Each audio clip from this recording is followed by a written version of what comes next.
welcome back to our webinar series on cyber attack prevention and recovery. My name is Alan Mack. I'm a partner and the National Leader of Forensic Disputes and Investigations here at BDO Canada.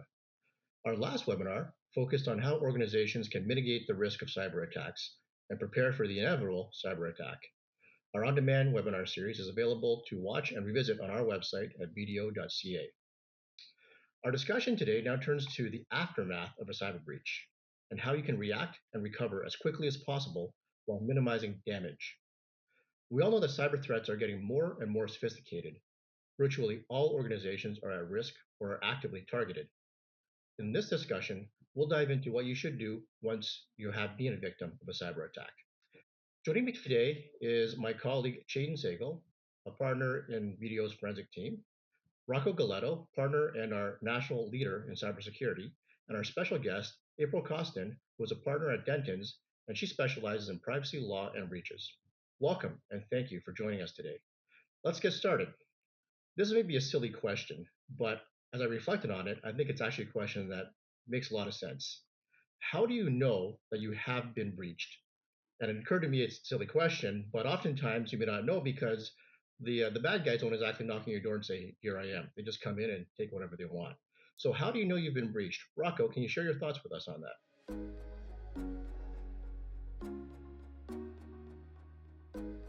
Alan, it's not a silly question at all. In fact, if I rewind back to early in my career, it was quite often that organizations wouldn't know. They would be notified by a third party that they'd been breached. Now, over the course of the last few years, to your point, threat actors have kind of changed their tactics, the types of attacks that are coming out and hitting organizations are those that are, I'll call, louder and very apparent. So it's quick to realize when you've been hit with ransomware because your systems are just inoperable.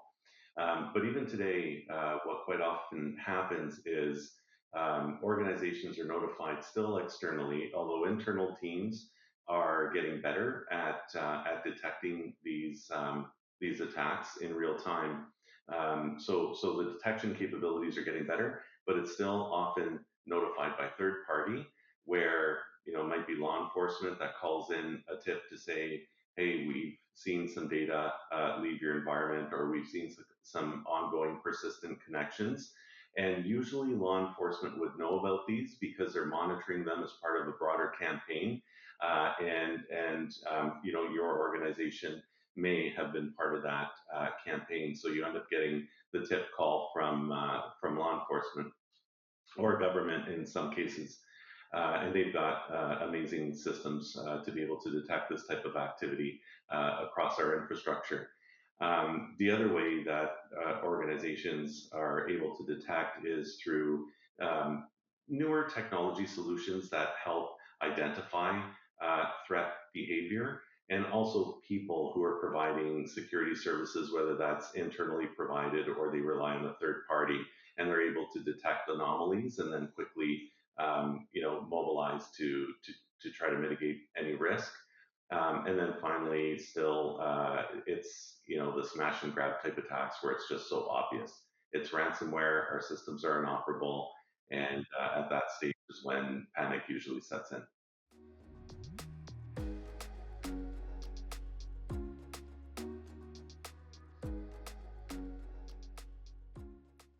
So let's turn our minds to it happens. It happened.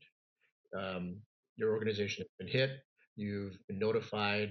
You discovered one way or another. Hopefully, it's not everything being frozen. What are the first steps that you should take? And I think each of you, from your different specializations and perspectives, will have something to offer. So why don't we start with April? What would be your advice to your clients once they've discovered that they've been the victim of a cyber attack?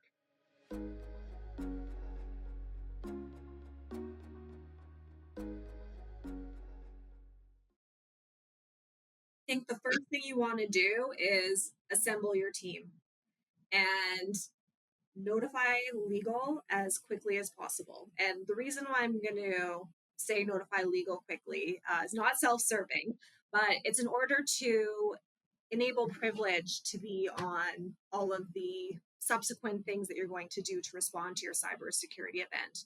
whether it's engaging external third parties to conduct the investigation, discussions around risk mitigation, uh, discussions around, what actually has been taken, what do we need to do to notify people, all of those things. You want to try to make as much of that covered by privilege as you possibly can. And in order to do that, you need to have legal engaged right off the bat. Legal can often act as a bit of a quarterback with respect to your incident response process and help you retain those external experts and enter into those retainer letters, because then everything that legal is instructing those third party experts to do also can now be covered by privilege. So I think that is a really key thing. And another thing that you're going to want to do sooner than later is identify what's been taken. And from my perspective as a privacy lawyer, it's what personal information has been impacted. And the reason why that's really important is because there are obligations to report breaches to regulatory bodies as quickly as possible, as well as obligations to notify affected individuals so that they can take the appropriate steps to protect themselves. Because obviously, one of the most significant risks when you're dealing with personal information being taken is identity theft. So you want to be able to allow individuals to take the appropriate precautions there. So those are probably two of the big things that I always recommend addressing as quickly as possible.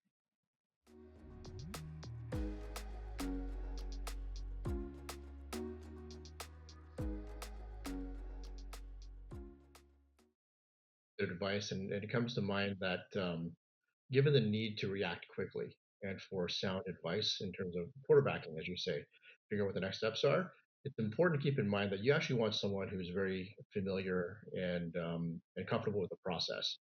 You may well have a trusted business advisor who's a corporate lawyer for your business, but that person may not be experienced in recovering from cyber breaches. And so you really want someone who specializes in this field so that there's no learning curve, that someone who can hit the ground running with ideas and a strategy right off the bat. Rocco, what are your thoughts on how to react once you've been hit?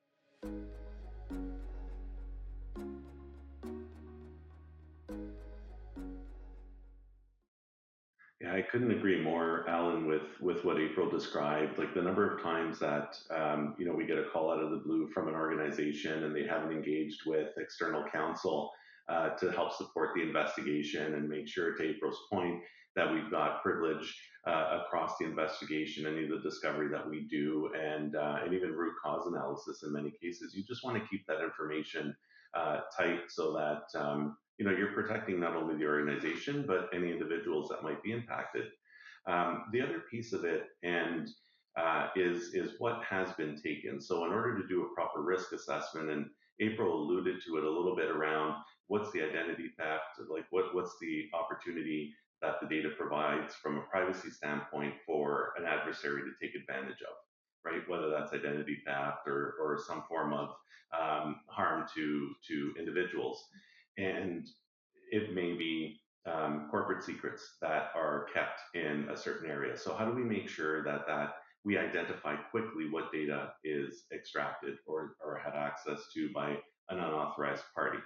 The reason we do this, again, is just making sure that we understand we're meeting any regulatory obligations, we're being responsible in how we're performing the investigation, triage, and then recovery steps of the breach. So again, having the external party come in and help that. The importance of also demonstrating an independence perspective as well. So, you have somebody independent of the organization, a second set of eyes that is truly there to guide. I think also helps ensure that, you're viewed as responsible in your actions to recovery.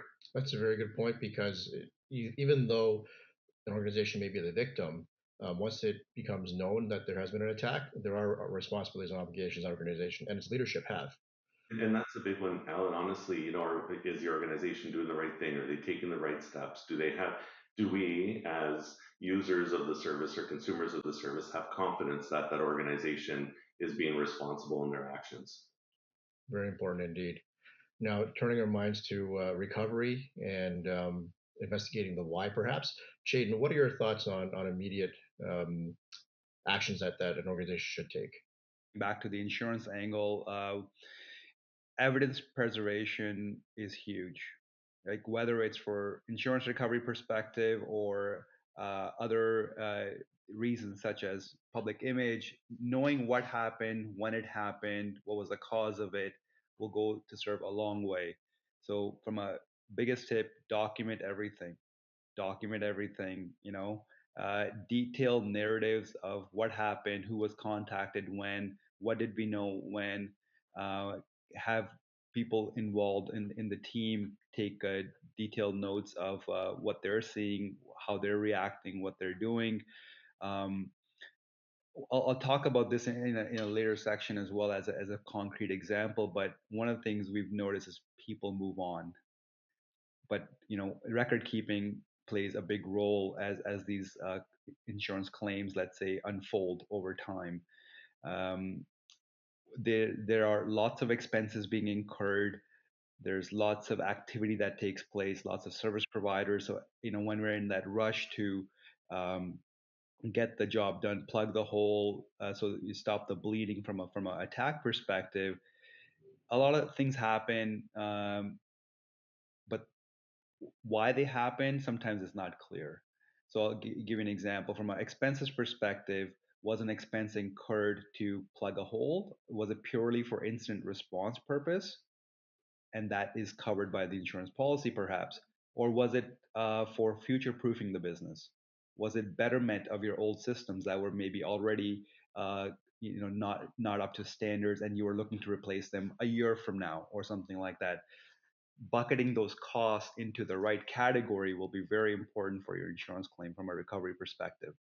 Now, thinking about the other impact of on your business, many a times cyber insurance policies, you know, neglect to some degree the sufficient coverage from a business interruption perspective or loss of profits, if you will.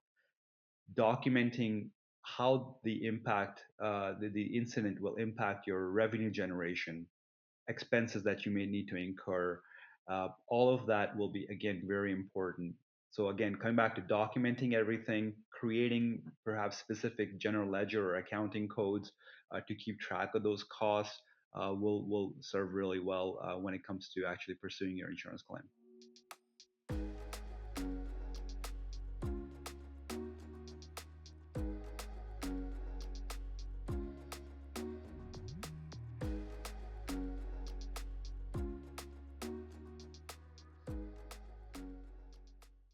Very good. That's actually a lot of good advice, of course.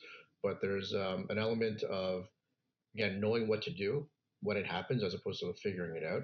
And that goes to understanding what you need to keep record of, how to document your expenses, how to categorize them, just having that game plan go forward. And I think there's a consistent theme throughout all of your advice about knowing what to do, when to do it, how to do it. And it all goes to timeliness, I think, because time is of the essence. When these things happen, you really cannot afford to learn as you go.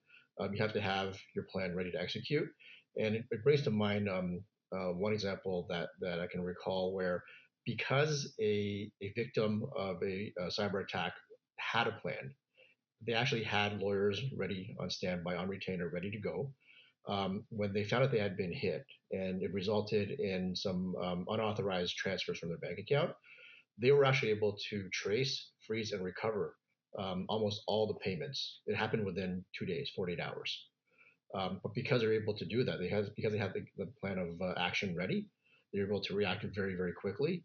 And that's probably one of the few really good news stories that I've been able to come across in this type of work. Okay, so that's what you should do. Let's turn our mind to what you should not do. This may be a more interesting conversation. Um, I think we've all seen some mistakes from our clients. Let's share some of those lessons that might have been learned. April, what are your thoughts on what should not be done by clients, by organizations if they've been hit?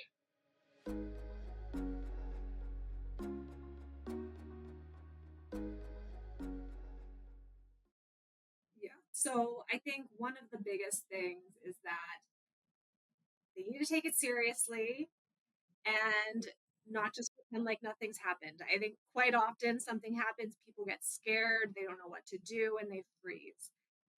Take it seriously. I don't want to be a negative Nelly, but assume the worst and get people engaged quickly. Don't minimize what's going on.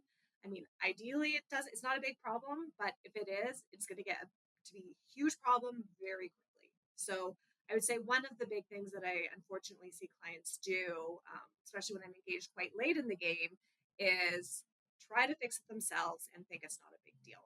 And you really don't want to do that. You're just going to create a lot of issues going forward trying to remediate the problem. Yeah, for sure. And I'm thinking about that in terms of um, if an organization's been hit, they might have lost some money already. They've got resources that are compromised. They may not be thinking about spending more money. They try to save money where they can, but in the long run, that could end up costing you more because, again, going back to even though you're victims, you also have responsibilities to your stakeholders. And if you don't act properly to mitigate and close off the gaps, then you're really opening yourselves up to more liability later on.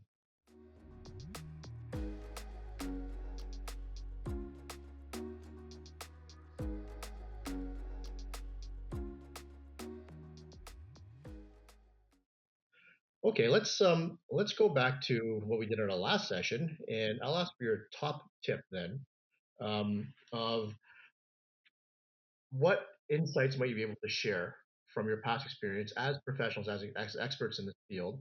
What would be your most important tip or insight that you would want to leave with our audience?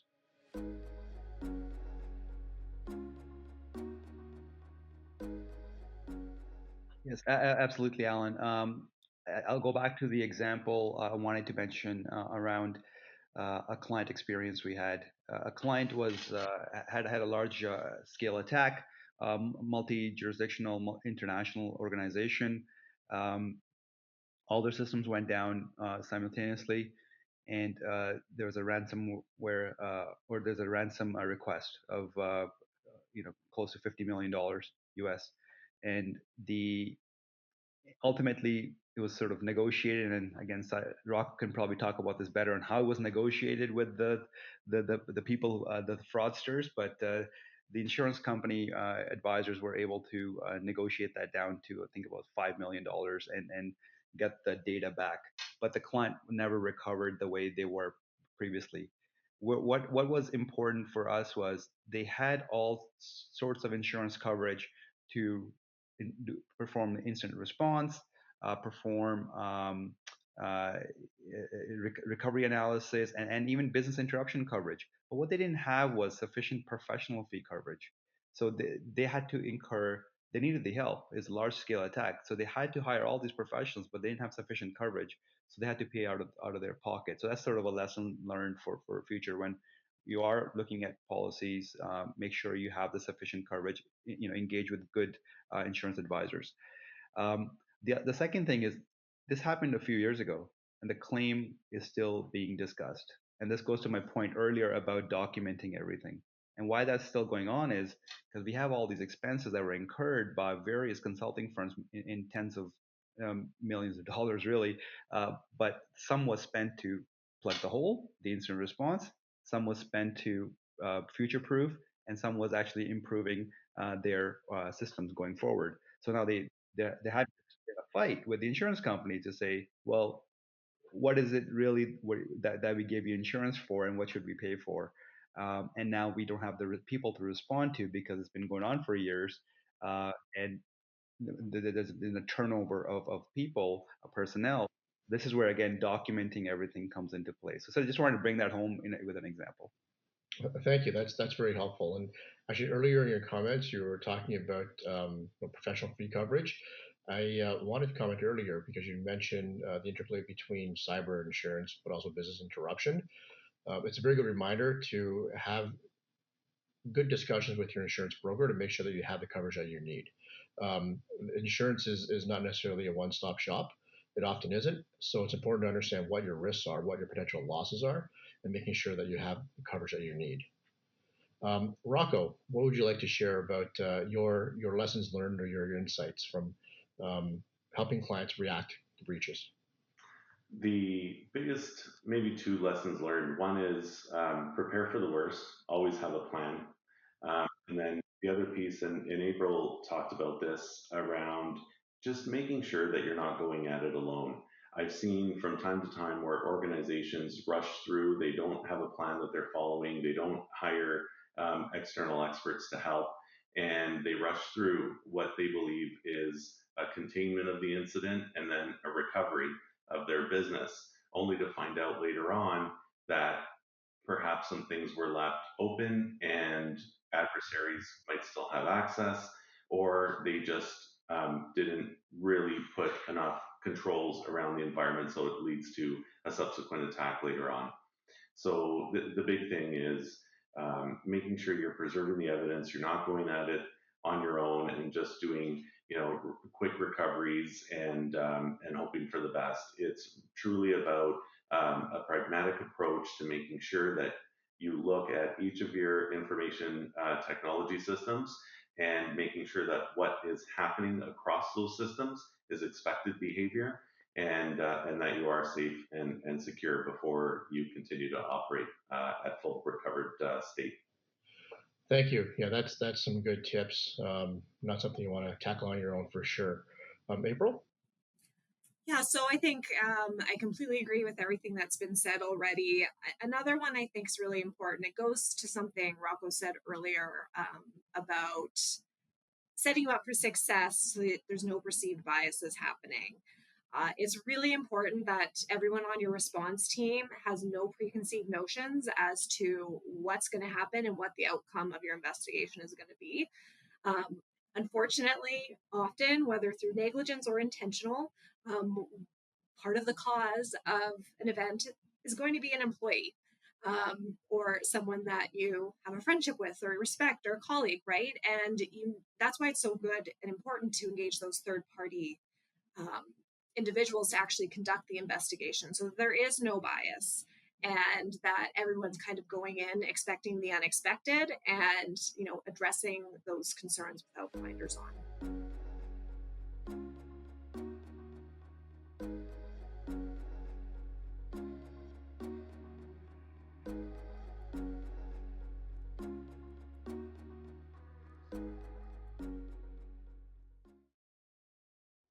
So thank you, April, Rocco, and Jaden for joining us today and sharing some of your insights. Fortunately, there are professionals who are available to assist, whether they be us at BDO or at Dentons or whoever your trusted advisors are. I think the lesson to take away is that it's important to rely on those who know what they're doing to help you get out of an unfortunate but likely inevitable situation. Thank you for joining us.